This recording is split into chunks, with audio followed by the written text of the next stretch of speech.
नमस्कार, आप देख रहे हैं उत्तराखंड का नंबर 1 डिजिटल चैनल पहाड़ टीवी। आपके साथ में हूं बबीता रियाल।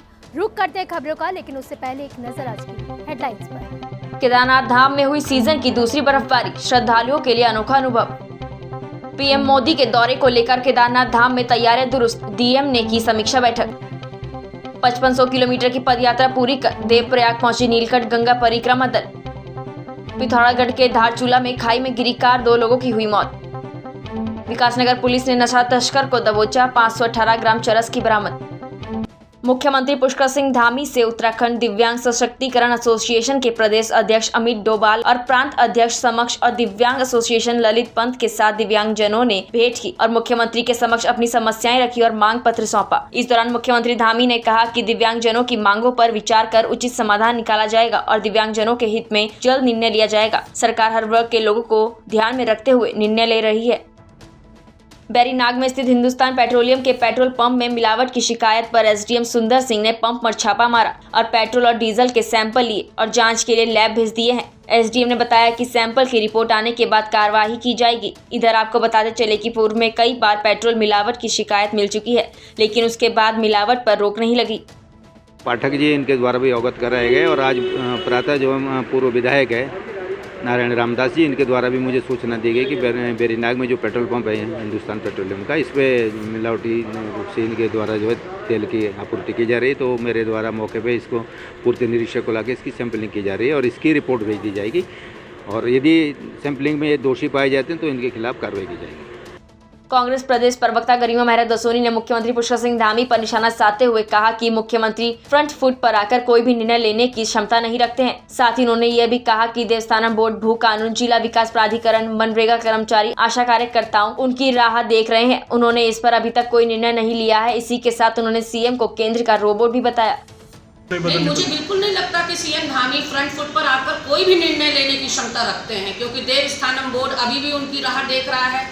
अभी भी जिला विकास प्राधिकरण है, भू कानून है, उपनल मनरेगा कर्मचारी हैं, आशा कार्यकर्ताएं हैं, आंगनबाड़ी हैं, फार्मासिस्ट आंदोलनरत हैं। तो ऐसे में कौन सा निर्णय ले लिया? गुड गवर्नेंस उसको कहते हैं जो अपने प्रदेश की जनता के जान माल का नुकसान न होने दे। इतनी बड़ी चेतावनी के बावजूद इतना बड़ा नुकसान कुमाऊं क्षेत्र में आपदाग्रस्त हो गया, तो उसके बाद आप कह रहे हैं कि गुड गवर्नेंस है और उसके बाद आप कह रहे हैं कि धामी जी निर्णय ले पा रहे हैं। रेड अलर्ट जारी होने के पहले या जारी होने के बाद जो मुस्तैदी के संग काम होना चाहिए था, उसके लिए अब दिशा निर्देश दिए जा रहे हैं। अनंतो गत्वा सेना की शरण में जाना पड़ा प्रदेश सरकार को।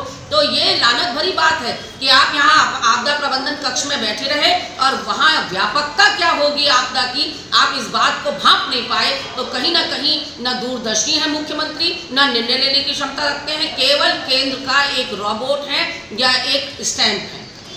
मैम, हरक सिंह रावत जी का क्या लगता है, क्या कांग्रेस में आने के लिए ही इतनी छटपट हो रही है? देखिए, ये तो हरक सिंह रावत जी ही बता सकते हैं कि वो कहाँ जाने के लिए इच्छुक हो रहे हैं, लेकिन निश्चित तौर पर ये बात है कि उनके सुर बदले बदले नज़र आ रहे हैं। और आज तो जो समाचार मिला है उसमें वो कह रहे हैं कि मेरी ज़िंदगी का सबसे बुरा निराशाजनक कार्यकाल ये रहा है। तो ऐसे में आप सोच सकते हैं कि प्रचंड बहुमत और डबल इंजन की सरकार में अगर एक काबीना मंत्री अपने आप को लाचार महसूस कर रहा है, हताश महसूस कर रहा है, तो फिर आम जनता की क्या गत हुई होगी।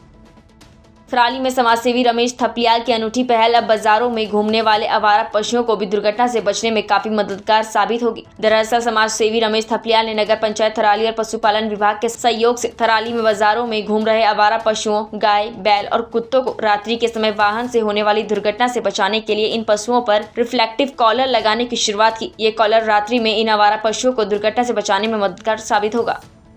रिफ्लेक्टिव कॉलर बेसिकली रात को जो सड़क में आवारा पशु घूम रहे हैं, इनको वाहनों से होने वाली दुर्घटनाओं से बचाव के लिए लगाए जाते हैं। ये रेडियम इन कॉलरों पे लगा रहता है। जैसे ही वाहनों की लाइट या फिर किसी पोल लाइट की लाइट इन पे पड़ती है तो ये चमकने लग जाते हैं और वाहन चालक को सचेत हो जाता है कि आगे कोई पशु या जानवर है तो ये बच जाते हैं। जहाँ तक रिफ्लेक्टिव कॉलर लगाने की बात है, हमारी संस्था जागो हिमालय इस क्षेत्र में पिछले लंबे समय से काम कर रही है और हमें देहरादून निवासी हितेश कुनियाल एक हमारे डोनर हैं, उन्होंने यहाँ से कुछ सोशल मीडिया पर जो बातें गई थी कि यहाँ पर वाहनों से रात्रि को कुछ गायों को चोटें आ गई हैं, तो उन्होंने हमें कुछ रिफ्लेक्टिव कलर डोनेट किए थे, उसी को आज हमने थराली नगर पंचायत के थराली बाज़ार में पशुओं पर लगाया है। इसमें बेसिकली हमें आज नगर पंचायत और पशुपालन विभाग का सहयोग मिला, उन्हीं के माध्यम से हमने ये लगाए हैं। और आज के दिन में एक बड़ा अभियान हमने नगर पंचायत के तहत किया है, जिसके तहत हमने 21 गायों पर और 21 कुत्तों पर और 9 गायों पर आज रिफ्लेक्टिव कॉलर हमने लगाया है। और भविष्य में जैसे ही हमारे पास और आते हैं, हम थराली नगर पंचायत के सभी आवारा पशुओं पर रिफ्लेक्टिव कॉलर लगाने का प्रयास करेंगे। दयाल जी द्वारा हमें नगर पंचायत को ये आग्रह किया गया कि जो आवारा पशु है जो दुर्घटना में दुरुस्त हो जा रहे हैं, तो उनके लिए एक मुहिम चलाई गई। उसमें हम सभी लोगों ने, नगर पंचायत ने अपना सहयोग दिया और ये भी आग्रह किया कि आवारा पशु बाज़ारों में ना छोड़े जाए। सरोवर नगरी नैनीताल में नैनीताल सांसद केंद्रीय रक्षा राज्य मंत्री अजय भट्ट ने कल आपदाग्रस्त क्षेत्रों का दौरा किया। आपदाग्रस्त क्षेत्रों के दौरान पीड़ितों ने केंद्रीय राज्य रक्षा मंत्री अजय भट्ट को आपबीती सुनाई। इस दौरान कई लोगों ने अपनी नाराजगी भी व्यक्त की। मंत्री अजय भट्ट ने कहा वह पीड़ा समझते हैं, इसके लिए फिलहाल वैकल्पिक व्यवस्था की जा रही है। क्योंकि ये तो हमेशा की समस्या है, यहाँ पर कभी भी ये कुछ भी दुर्घटना हो सकती है। हम सभी चिंतित हैं, लोगों का आक्रोशित होना भी लाजमी है, उसको हम बुरा भी नहीं मानते हैं। पर इस समय हमारी सरकार पूरा इसका सॉल्यूशन चाहती है। जो नीचे हमारे कुछ परमानेंट मकान बने हैं, 50-60 लोग फ़िलहाल उसमें शिफ्ट हो जाएंगे, और जो लोग यहाँ पर वहाँ नहीं जाना चाहते हैं, वो फ़िलहाल टेम्परेरी जो व्यवस्था हमने स्कूल से में करी हुई है, वहाँ पर उनके हर किस्म की वॉशरूम वगैरह बना के खाना पीना सब फ्री में रहेगा, उनका सब चीज़ें उसकी व्यवस्था करेंगे।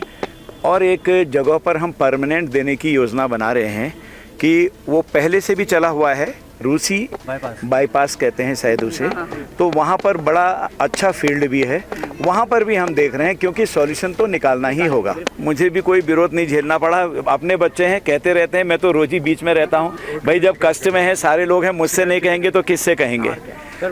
बरसात थमने के बाद आदि बद्री धाम में तीर्थयात्रियों से गहमा गहमी बढ़ने लगी है। अब तक केवल पड़ोसी प्रदेशों से ही तीर्थयात्रियों की आमद हो रही थी, अब दक्षिण भारत सहित अन्य प्रदेशों से भी तीर्थयात्री पहुंचने लगे हैं। कल 95 से अधिक तीर्थयात्रियों ने कर्नाटक तमिलनाडु से आकर सुबह आदि बद्रीनाथ के दर्शन किए। बद्रीनाथ के कपाट 20 नवंबर को बंद हो रहे हैं। व्यापार संघ के अध्यक्ष जगदीश बहुगुणा का कहना है कि अभी बड़ी संख्या में तीर्थयात्री दर्शन को पहुंचेंगे।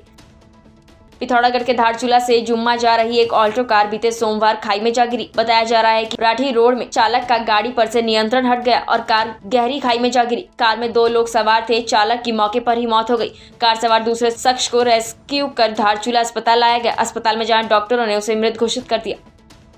राष्ट्रीय राजमार्ग 334 कोटद्वार दुगड्डा के बीच लालपुल के समीप खौ नदी की धारा में एक अज्ञात शव मिलने से इलाके में सनसनी फैल गई है। सूचना मिलने के बाद एसडीआरएफ और पुलिस ने मौके पर पहुंचकर जांच पड़ताल की। एसडीआरएफ की टीम ने अज्ञात शव को नदी से निकालकर पोस्टमार्टम के लिए भेज दिया। इसके साथ ही पुलिस शव के शिनाख्त के प्रयास में जुट गई है।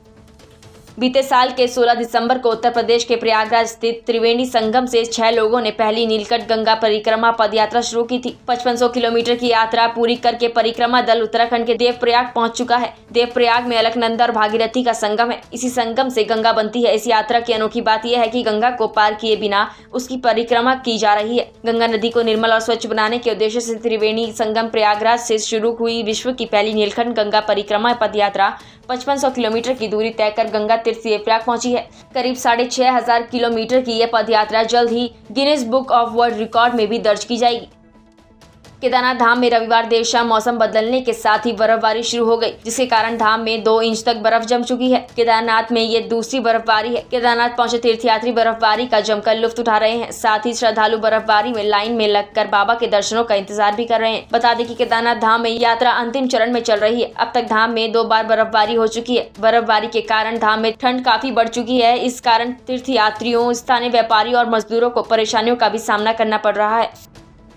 हरिद्वार में स्वास्थ्य विभाग की लापरवाही लोगों पर भारी पड़ रही है। डेंगू पर समय से कदम न उठाए जाने के चलते हरिद्वार जिले में प्रदेश के सबसे ज्यादा 185 मामले सामने आ चुके हैं। फिलहाल रुड़की के सिविल अस्पताल में डेंगू के 12 मरीज भर्ती है। हरिद्वार के नए सीएमओ डॉक्टर खजेंद्र कुमार ने सोमवार को चार्ज संभाला। सीएमओ का कहना है कि पिछले दिनों कोरोना महामारी के चलते डेंगू पर पूरा फोकस नहीं किया जा सका। हालांकि डेंगू की रोकथाम के लिए स्वास्थ्य विभाग की टीम लगातार काम कर रही है। नहीं, रोकथाम तो हो रही है। हमारे यहाँ से टीम लगातार चल रही है वहाँ नरसन ब्लॉक और इमलीखरा ब्लॉक और भवानी ब्लॉक के सारे डॉक्टर्स स्टाफ, फॉगिंग भी हो रही है। कल हमारी निदेशालय से हमारी जो महानिदेशिका महोदय वो भी आ रखी थी और दवाइयाँ भी दी जा रही है। वहाँ पे जांच भी हो रही है। अब तक हमारे यहाँ 185 केस निकले हैं पूरे हरिद्वार डिस्ट्रिक्ट में। सर्वाधिक उसमें नारसन खास करके गांधा रौना और उस तरह जो है गांव वहाँ है। इसका मुख्य कारण यह है कि लोगों में जागरूकता, अपने प्रति साफ सफाई, अपने आसपास में साफ सफाई जो हम और आप नहीं रख पाते हैं। इसमें अगर लापरवाही बोलें तो थोड़ा सा कोविड के चक्कर में जो इस बीच में हमारा जो वैश्विक महामारी कोविड आ गया था, उसमें थोड़ी फॉगिंग कम हो गई थी, तो हो सकता है कि वो कारण ना हो। लेकिन मेन है कि हमारे आपके बीच में जो साफ सफाई का जागरूकता जो है। अखिल भारतीय अखाड़ा परिषद के 2 गुटों में पदों को लेकर खींचतान जारी है। साधु संतों के दूसरे गुट ने प्रयागराज में निरंजनी अखाड़े के सचिव महंत रविंद्र पुरी के अखाड़ा परिषद के अध्यक्ष पद पर ताजपोशी कर दी है। हरिद्वार में 7 अखाड़ों के समर्थन से घोषित अखाड़ा परिषद के नए महामंत्री महंत राजेंद्र दास ने इस ताजपोशी को अवैध बताया और अपनी कार्यकारिणी को सही व्यवस्था से निर्वाचित बताया है। उन्होंने आरोप लगाया कि प्रयागराज में हुई बैठक में निर्मल अखाड़े में फर्जी साधु संतों को शामिल कर बहुमत का झूठा दावा किया गया है, जबकि पूर्व में इन संतों को अखाड़ा परिषद ने खुद बाहर कर दिया था। देखिए, ऐसा है, जो भी बैठक हो रही वो ऐसा अवैध है। वर्तमान में हमारा यहाँ हरिद्वार में जो महंत रविंद्र पुरी जी के देख रेख में अखाड़ा परिषद का गठन हुआ है, वही अध्यक्ष है। मैं मंत्री हूँ, हमारे बगल में महाराज हैं, वो कोषा उपाध्यक्ष हैं। मैं आप लोगों से कहना चाहता हूँ कि वो सब लोग जो है सावधान हो जाए। नकली चेहरे नहीं चलेंगे, जो है ओरिजिनली चेहरे चलेंगे। साधुता की देश दुनिया में ज़्यादा प्रचार हो, हानि हो, ऐसा हम लोग नहीं चाहते हैं। नहीं तो मैं बता रहा हूँ कि चारों कुंभों में और भारत के चारों राज्यों में जो मट्टी पिलेत या जो है दुराचार किए हैं महामंत्री हरिगिरी जी, वो सब कहीं जो है बुलडोजर न फिरे, वो दिन अब जो है नज़दीक है। मैं बता रहा हूँ ना, मैं फर्जी इसके लिए बोल रहा हूँ कि जो उसमें फर्जी है, जो निर्मल अखाड़े में अवैध रूप से फर्जी लोगों को जो है शामिल किया गया है, ये थूक के चाटे वो लोग जो सब साथ में उनके सम्मिलित हैं। अखाड़ा परिषद में इसका प्रस्ताव पारित किया गया था, नरेंद्र हरिगिरी जी थे और जो है नरेंद्र गिरी जी थे और प्रशासन को दिया गया था निर्मल अखाड़े के विरुद्ध। ये सब फर्जी है और इनको यहाँ हरिद्वार में भी न घुसने दिया जाए। प्रधानमंत्री आवास योजना से दिव्यांग का नाम काटे जाने और सरकार द्वारा विकलांगों को पेंशन न ले जाने के विरोध में सैकड़ों की संख्या में दिव्यांग समिति के नारसन ब्लॉक के सामने धरना प्रदर्शन किया। उन्होंने सरकार पर दिव्यांगों का शोषण किए जाने का आरोप लगाया। दिव्यांगों ने कहा कि पिछले 5 महीने से सरकार ने दिव्यांग को कोई पेंशन नहीं दी है। दिव्यांग होने के कारण उनकी स्थिति बेहद खराब है। समाज कल्याण द्वारा दिव्यांगों के लिए सैकड़ों योजनाएं चलाए जाने का दावा करते हैं, लेकिन दिव्यांगों को प्रधानमंत्री आवास योजनाओं में भी कोई हिस्सेदारी नहीं दे रहे हैं। नारसन ब्लॉक के बीडीओ द्वारा दिव्यांग का प्रधानमंत्री आवास योजना से नाम काट दिया गया है। कच्चे घरों में रहने पर मजबूर दिव्यांग का अधिकारी कोई सुध नहीं ले रहे हैं। ऐसी स्थिति में दिव्यांग खुद को ठगा सा महसूस कर रहा है। राजकुमार जी है, ये नारसन खुर्द से है और इनका प्रधानमंत्री आवास योजना के अंतर्गत मकान आया था और वीडियो के पास मैं भी गया उनके मुद्दे को लेकर के। वीडियो ने कहा है मैं 15 दिन में इनकी जांच करके आख्या प्रस्तुत कर दूंगा और इनका मकान जो मिलेगा। मुझे ये आश्वासन दिया गया था। मैंने इनको वीडियो साहब को कहा है अगर पात्र हैं तो इनका मकान बनाइए, अगर पात्र नहीं है तो नहीं बनाइए। लेकिन जब जांच की जाती है तो इनके जो भाई हैं उनका मकान का फोटो बार बार खींच के लाते हैं और बताते हैं कि इनका तो मकान बना हुआ। इनका मकान बिल्कुल कच्चा है, उसमें कड़ी की टीन पड़ी हुई है। आप सब लोग आप अपने चैनल के माध्यम से भी जा करके वहाँ देख सकते हैं कि उसमें टीन सेट पड़ी हुई, दीवार भी टूटी हुई है। और आप लोग देखोगे तो आप भी मतलब अभी आप लोगों ने देखा है कि उनकी मैडम जो है 100% दिव्यांग है। राजकुमार जी 100% दिव्यांग है। क्या 1200 रुपये महीना पेंशन पाने वाला व्यक्ति इतनी ऊंची बिल्डिंग बना सकता है? पहले तो इसी बात का अंदाजा लगाया जाए। लेकिन सरकार अपने मनमानी तरीके से काम कर रही है। ये PS ने की जो है दिव्यांगों के साथ में इसने अभद्र भाषा का व्यवहार किया, जिससे दिव्यांग जन दिव्यांग सेवा समिति भारी आक्रोशित है। और मैं ये कहना चाहता हूँ, अगर इसने माफ़ी नहीं मांगी शाम तक तो ठीक है, नहीं तो FIR दर्ज होगी इसके खिलाफ, और जब तक इसे सजा नहीं मिलने की जन दिव्यांग सेवा से में यहाँ हटने वाली नहीं। समाज कल्याण विभाग की जितनी योजनाएं हैं, ख़ास तौर से दिव्यांगों की, ये सरकार उस योजना को अपने ऊपर बोझ मानती है। इन लोगों को बोझ मानकर काम कर रही है भाजपा की सरकार। नरेंद्र मोदी जी केंद्र में और उनकी सरकारें राज्य में ये दिव्यांगों को तो इस समाज का अंग ही नहीं मान रहे हैं, और इनके साथ जो अन्याय और शोषण हो रहा है वो सर्वविदित है।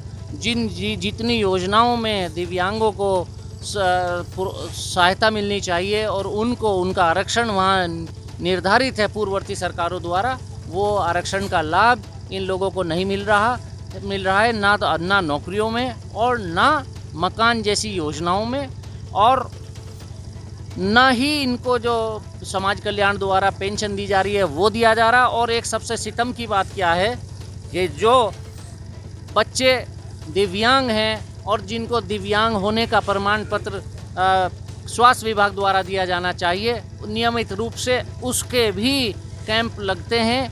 महीने में कम से कम 2 लगते हैं नियम अनुसार, लेकिन वो भी नहीं लग रहे हैं। तो ये यूँ नहीं लग रहा है कि फिर विकलांगों की, वो दिव्यांगों की तादाद बढ़ेगी और उन तादाद बढ़ने से फिर उन पर सरकार पर एक दबाव बनेगा। तो हमारी मांग है कि इन सभी बातों पर सरकार ध्यान दे, और मैं आज इस पूरी अपने साथियों के साथ, भाइयों के साथ यहाँ मौजूद हूँ। इनको मेरी पार्टी का पूर्ण सहयोग और समर्थन है। जिस अधिकारी ने इनके साथ बदतमीजी की उसके बारे में अधिकारियों से बात की जाएगी ताकि उसके खिलाफ कार्रवाई हो सके, और इनकी जो उचित मांगे हैं उनके साथ हम लोग यहाँ खड़े हैं, अधिकारियों से बात करेंगे। अगर अधिकारी नहीं माने तो फिर इस लड़ाई को आगे बढ़ाया जाएगा, और अगर ज़रूरत पड़ी इस बात की तो विधानसभा में भी हम इस विषय को ले जाकर रखेंगे। राजकीय औद्योगिक प्रशिक्षण संस्थान बसु केदार के पूर्ण संचालन को लेकर स्थानीय जनता ने आंदोलन का मन बना लिया है। इसी क्रम में स्थानीय जनप्रतिनिधि और जनता ने बसु केदार के सांकेतिक प्रदर्शन कर सरकार के खिलाफ नारेबाजी की। इस मौके पर तहसील परिसर बसु केदार में जनप्रतिनिधि और स्थानीय लोगों ने धरना देते हुए संघर्ष समिति का गठन किया, जिसमें अध्यक्ष की जिम्मेदारी भगवती प्रसाद भट्ट और महामंत्री राजेश बिष्ट को नामित किया गया। आगे अभी तो हमारे यहाँ पे जितने भी क्षेत्रीय जनप्रतिनिधि और जो सामाजिक कार्यकर्ता हैं और समाज जो क्षेत्र की जनता है, आज हम लोगों ने एक सांकेतिक केवल एक शिष्टाचार रूप से एक आंदोलन किया है, जिसमें सभी लोग उपस्थित है, क्षेत्र की जनताएं और जनप्रतिनिधिगण। और बसु केदार जो ITI का मामला है साहब, ये तो एक आने वाले बच्चों के लिए एक बहुत ही दुर्भाग्य है कि जो यहाँ पे 2-3 सालों से ये बंद पड़ा हुआ है। और ये और चिरबट्टिया में एक ही साथ इन्होंने 2 कॉलेजें ये एक ही साथ बंद किए हैं, और वहाँ के लिए सुनने में आया है कि स्टाफ भेजा गया है, लेकिन अभी बसु केदार के लिए अभी कोई सकारात्मक प्रतिक्रिया नहीं हुई, जिसका हमने ज्ञापन जिलाधिकारी महोदय को भी दे रखा है, और एक बार नहीं हमने तहसील स्तर से भी दे रखा है। और जिसमें हमने आज के लिए एक सांकेतिक आंदोलन के लिए समय मांगा था, वो हमने आज यहाँ पे दिखाया। लेकिन आज हमने इस ITI के लिए एक नई संघर्ष समिति बसु केदार के नाम से बनाई है, जिसमें सभी क्षेत्रीय जनप्रतिनिधि और सामाजिक कार्यकर्ता हैं और क्षेत्र की जनता है।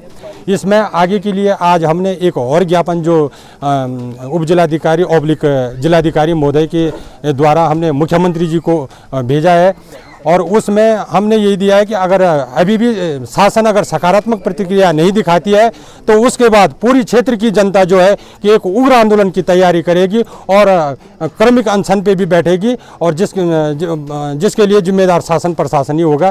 क्योंकि हमने बहुत बार मेहनत कर ली, और आगे के लिए आज की डेट में आपको एक सच्चाई बता दूं कि अभी जिन बच्चों ने हमारे यहाँ 12वीं की परीक्षा पास की है, तो वो बच्चे जो गरीब घरों से हैं, जो लोग हम यहाँ रह रहे हैं, तो वो कह रहे हैं कि हमने ITI में प्रवेश लेना था, लेकिन हमारा दुर्भाग्य है। और सच में कि अभी 2 साल पहले से जो इसी ITI से जिन बच्चों ने अपना प्रशिक्षण पूर्ण कर दिया, वो आज अपने परिवार के लिए बहुत अच्छी आजीविका के आधार बने हुए हैं। उन्होंने जो है कि अभी 1-1.5 लाख तक जो है, अगर आप उनकी वो मानदेय देख लें, तो जो ठीक ठाक होनहार बालक थे, तो इसी प्रशिक्षण संस्थान से वो आगे जा रखे हैं। तो आगे के लिए हम यही रणनीति बनाई है हमने कि सभी हमारे साथ जो हमारे वरिष्ठ नागरिक हैं, महिला मंगल दल हैं, सभी लोग जो क्षेत्रीय जनप्रतिनिधि हैं, और हमारा जो प्रधान संगठन, खासकर मैं बहुत बहुत धन्यवाद करूँगा कि दूर दूर से आए हैं। एक्चुअल में हमारे यहाँ पे जो आंदोलन के रूप में हम जो आज यहाँ पे आए हैं, यहाँ पे ITI बसु केदार में जो संचालित हो रहा था, तो हम लोगों को बीच में पता लगा कि जो ये है 4-5 सालों से बंद पड़ा हुआ है। तो हम चाहते हैं कि सरकार, हम DM साहब से मिले थे और DM साहब के यहाँ से भी हमें कोई रिस्पॉन्स मिला, उसके बाद हमने तहसील बसूकेदार जी के माध्यम से रुपया को हमने ज्ञापन दिया, लेकिन उससे भी हमें कोई रिस्पॉन्स नहीं मिला है। और आज हमें मजबूरन 25 तारीख को हम यहाँ पे जो है एक आंशिक रूप में यहाँ पे हमने धरना दिया और हम चाहते हैं कि जो यहाँ पे जो ITI जो कॉलेज बंद हुआ है सरकार के द्वारा वो पुनः संचालित किया जाए। और यदि अगर सरकार के द्वारा ये संचालित नहीं किया जाता है दोबारा, तो जिसमें क्षेत्रीय जनता, जनप्रतिनिधिगण, पूरे समाज सेवी जितने भी लोग हैं क्षेत्र बसूकेदार के अंदर में, इसके लिए जो है एक व्यापक आंदोलन किया जाएगा, जिसकी जिम्मेदारी सरकार शासन प्रशासन की होगी। मैं श्रीमती आशा देवी, ग्राम प्रधान डाल सिंगी। हमारी मांग ITI तहत से हमारे ग्राम सभा हमारे क्षेत्र बसूकेदार में जो ITI संचालित हो जो ते पर बिल्डिंग वर्क हो काम उन लोगों जो जमीन निःशुल्क जमीन ग्राम सभा की दिए छे। हम ये चाहते शासन से कि हमारी उम्मीद है कि जल्द से जल्द हमारे ITI शुरू की जाए। जो गरीब लोग जिन बच्चा तो तने बहुत अव्यवस्था होनी चाहिए कि लोग और बच्चा बहुत कम कमाई जमाई लोग और माँ पापा की लोग रुद्रप्या नहीं दौड़ सकता पर बच्चों तने यकपटिन दूर है। हम निवेदन कर सरकार से हो कि हमारे बच्चों तने जल्दी से जल्दी ये सुविधा दी जाए कि हमारा ITI संचालित हो। धन्यवाद। भाजपा सरकार का दोहरा चरित्र देखिए, एक और बसूकेदार और चिरबिटिया में संचालित राजकीय औद्योगिक प्रशिक्षण संस्थान यानी ITI को बंद कर दिया गया है। इन संस्थानों के भवन निर्माण के लिए स्थानीय लोगों ने जमीन तक दान दे दी। इसके बावजूद भवनों के निर्माण के लिए भाजपा सरकार की ओर से फूटी कौड़ी तक नहीं दी गई। वहीं दूसरी ओर रुद्रप्रयाग के गुलाबराय में भाजपा ने करोड़ों रुपए की लागत से एक आलीशान कार्यालय खड़ा कर दिया है। अब आप समझिए इस बात को। एक और उन संस्थानों को बंद कर दिया गया है। उन संस्थानों के लिए, भवन के लिए सरकार के पास पैसा नहीं है, जहां से हमारे नौजवान साथियों को प्रशिक्षण मिलना था और उनको रोजगार प्राप्त होना था। वो संस्थान बंद कर दिए गए हैं, वहीं अपने आलीशान कार्यालय पर करोड़ रुपए खर्च कर दिए गए हैं। तो ये भाजपा का दोहरा चरित्र है और हम आम जनता को ये कहना चाहते हैं, चाहे चिरबिटिया हो, चाहे बसूकेदार हो, चाहे अन्य व्यावसायिक संस्थान हो, जहां भी इस लड़ाई को लड़ा जा रहा है उसमें उत्तराखंड क्रांति दल पूरी मुखरता के साथ आम जनता के साथ खड़ा है। पहाड़ टीवी में फिलहाल के लिए बस इतना ही। उत्तराखंड की बड़ी और तमाम खबरों के लिए आप देखते रहिए पहाड़ टीवी। नमस्कार। है बेखौफ उम्मीद का रंग।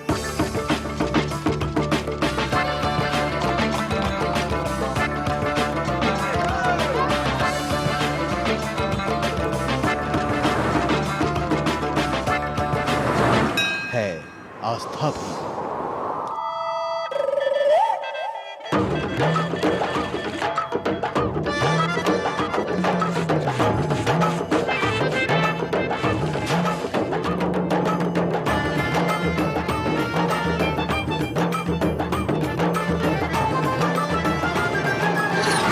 ये है मेरा उत्तराखंड।